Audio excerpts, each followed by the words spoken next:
hey, this is how you can make $100,000 in real estate. This is the buyer's agent strategy I'm gonna share with you. Just real quick, I know because I've done it ever since I started in real estate, ever since my first year. A lot of different ways to do it. If I was getting back into it, this is exactly what I would suggest. If you know anyone that's becoming an agent or already is an agent that might be struggling a little bit with the business, go ahead and send this video to them because this is a really, really good strategy. How to make $100,000 in your first year in real estate.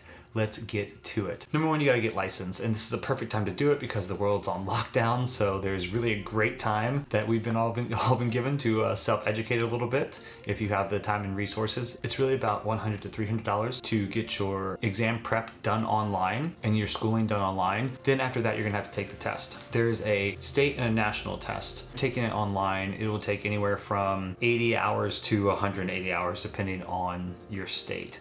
I know Texas and California have some longer requirements that you have to take the online classes for, but things like South Carolina and Georgia have some less long requirements. You go ahead and you will take your test online, then you'll pass whatever practice tests or anything that they have, and then you will go ahead and submit all your paperwork, and then you will take your state and national tests all at the same time. I'm not sure how they're administrating it now since the world looks a lot different. I know that they still are, they should be. Then most people will join a brokerage after that, which is a valid way to do it. However, I would do something first. What I would do is I would go ahead and get licensed, and then while I'm getting licensed, while I'm going through that process, I would Google my city and real estate agent, or my city and realtor, and then see all the things come up.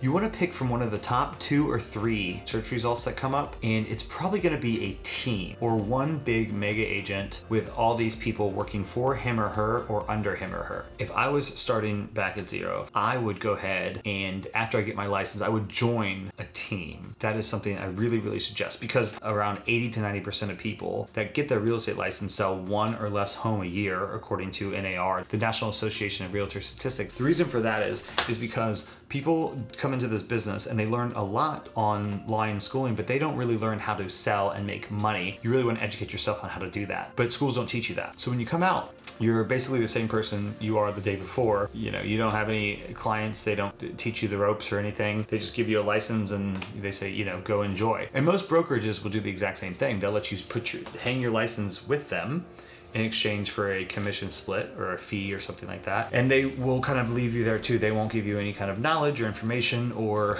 any kind of lead generation. Google the top 3 agents in my city and I would get licensed, and then I would go work for one of them. Now, when you work for a team, you're gonna get a lot less commission than what you would do if you just joined in on a brokerage. So if you joined in on a Keller Williams or a Berkshire Hathaway or something like that, you would get anywhere from 70 to 80% of your commission starting out. That's probably what you can expect. Now you can do what I did and you can join a kind of a flat fee brokerage, which means I pay $200 a month to the broker and I keep 100% of my commissions. I feel like that's the way to do it because the big agencies, they will give you some stuff. To me, it just wasn't worth it. However, a team is worth it to split your commission. The team is probably gonna take 50% of your commission. You're gonna get the other 50%. I know a lot of people say, oh, you know, I'm working too hard. That's not worth the time. What the team takes on and where the team really, really shines is in 2 aspects. Number one, on the front end, the lead generation, the lead development, and the clients, which is the hardest part of real estate, is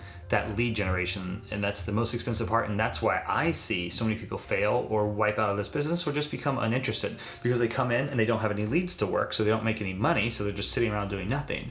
Or they come in, then they have to educate themselves, then they have to pay for the leads, then they have to work the leads, then they have to wait for the sales cycle, which can take anywhere from 6 months to a year of just one lead. It's a very long sales cycle. If you jump in on a team, you can jump in on people that are actively working on clients, and you can jump in with actively working clients, and you can skip out on paying all that lead generation and converting all those clients yourself. So teams usually have that figured out. And then on the back end, which I like about a team, is that they will do all the transaction work for you. And I'm just talking about stereotypically, but they will have maybe an admin assistant, a transaction coordinator, a closing coordinator, and they'll have all the connections with the closing attorney and your title insurance companies and everything else that you need. So the team really fixes that first problem and the scaling problem, because a lot of people get caught up in the weeds when they are managing all those transactions. I would definitely do that and expect to give up about 50% of your commission, but that is a fantastic way to go. I call it the buyer's agent strategy. If you have any other questions, let me know. If you want to work with me, let me know that too. I do a little one-on-one coaching, not